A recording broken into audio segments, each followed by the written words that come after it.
Okay, so the Secret Hunter deck is actually insane. I very much like it as a 60% win rate in Legend, and I personally think that if I kept playing this game, I would be able to get to the top 500 in Legend without even being, like, exceptionally good.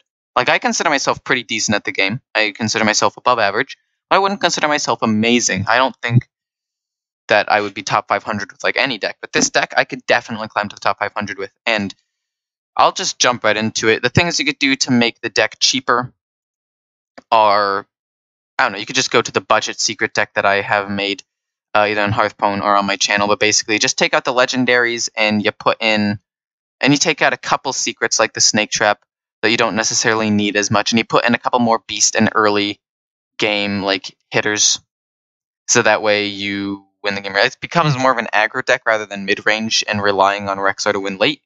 It becomes more of a win hard and early with tons of little minions, and yeah.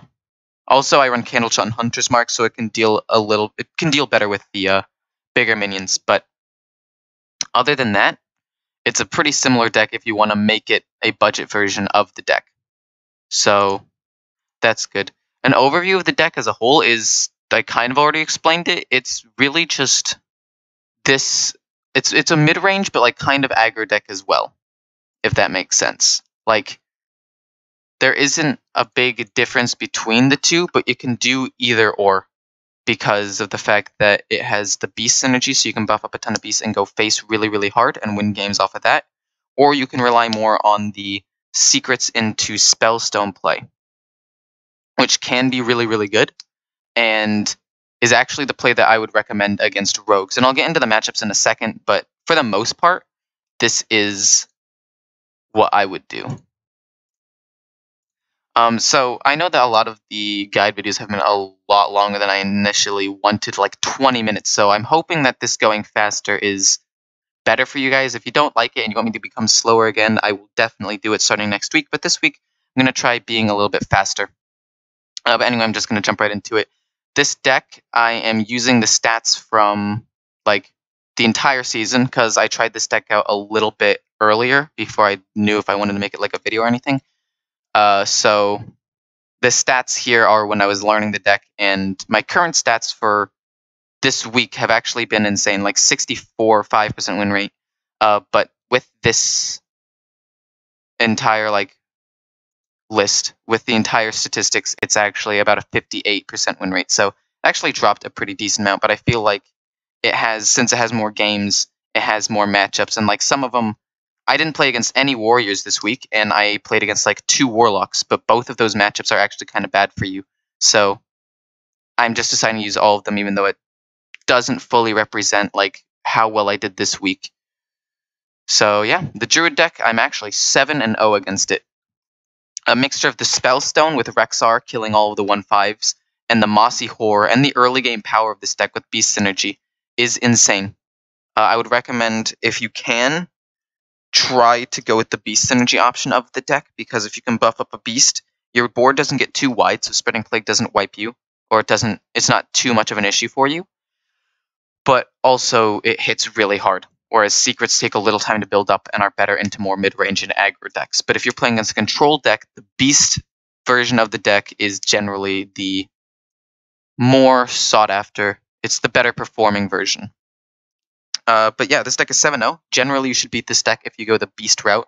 Although, if you get some secrets and you get a ton of wolves, he doesn't have a lot of responses to that either. Like, he has swipe, but that's not... Swipe isn't necessarily a good response to a whole board of 3/3s. It can kill one and do damage to some other ones, but it's not good enough, you know? And then Spreading Plague, if you have Rexxar in hand, you wipe it on the first turn by just trading in, and then you have a ton of 2 health minions. So, honestly, this matchup's pretty good. The next one is Hunter.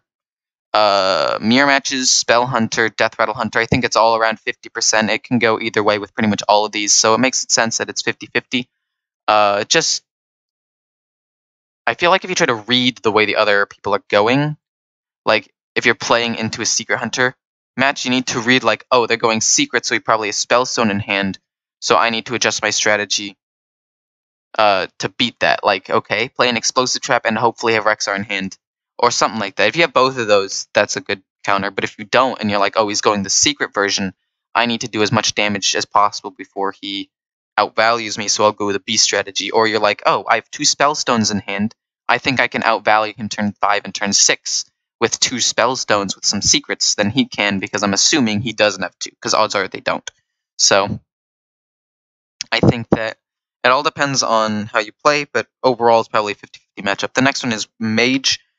This deck does decent against Tempo Mage. I say it does a little bit better than 50% because of the fact that you have Rexxar to gain some armor and some lifesteal, and your minions and secrets protect you from his minions, so he has to rely a lot more on the spells. But into Big Mage, if you get Spellstone out and then he wipes your board, you're basically donezo. And he can polymorph one of your beasts if you're buffing it up.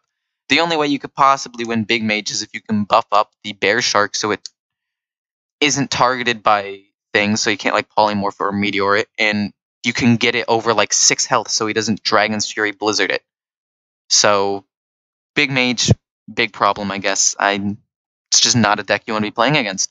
Paladin. Odd Paladin's just rough because he gets a really wide board, and you only run 1 explosive trap. It's better into Secret Hunter if you have 2 explosive traps and Rexxar, but no, this one you don't have explosive trap as consistently, so this matchup is not necessarily super ideal for you. Next one is Priest. Priest, I never can get a good read on Priest. It generally ends up being close matchups. I feel like Priest is just an all-round average class. There are tons of different decks you can make with it. Although I'm going to assume it's like Death Rattle or Dragon. Or no. The 0-9 Taunt that you buff and then Inner Fire. That deck I think I played against fairly consistently. Like, that's the big Priest deck right now. That and Death Rattle.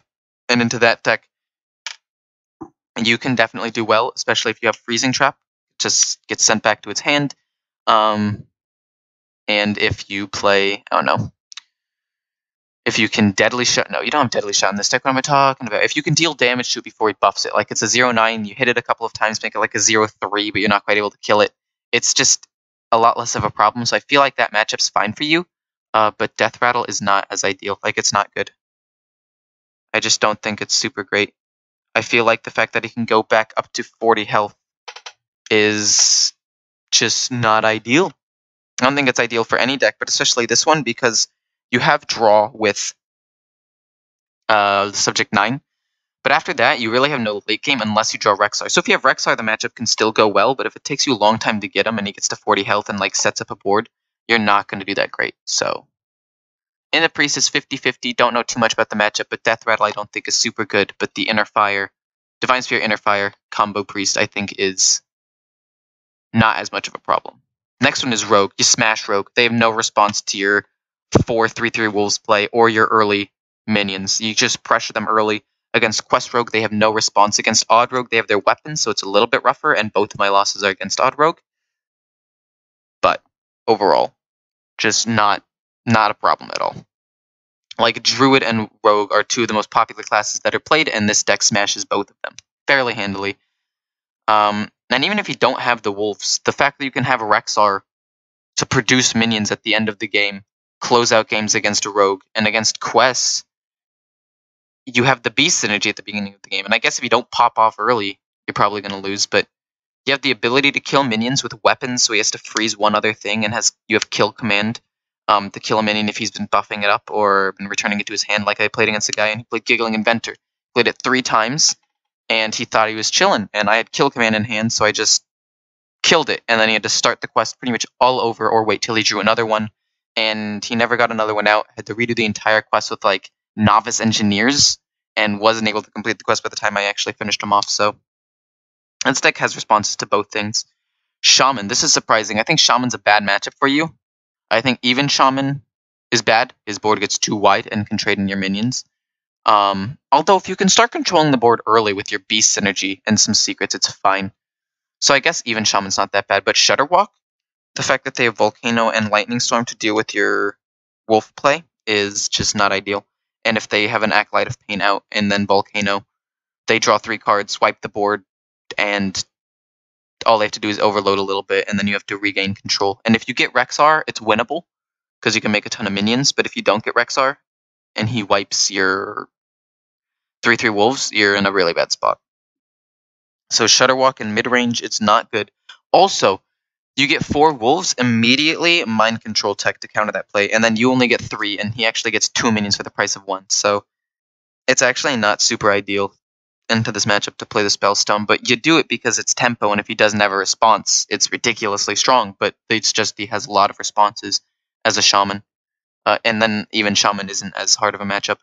Warlock 3 and 6. That surprises me. I think it should do well against Zoo, which is the deck I play the most, and I feel like it should do well against Even, because you have a lot of burst damage with your hero power and kill command and like weapons and stuff.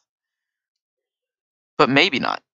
I don't know. This is the surprising matchup. Usually there's one matchup in here that I don't understand why it does as well as it does. The Shaman one kind of, but I've only played 3 games. It's not a large sample size. But this one, I've played almost 10 games against it, and I'm 3 and 6. So I think it's because if they get Prince Keleseth off, it's just tempo you cannot match.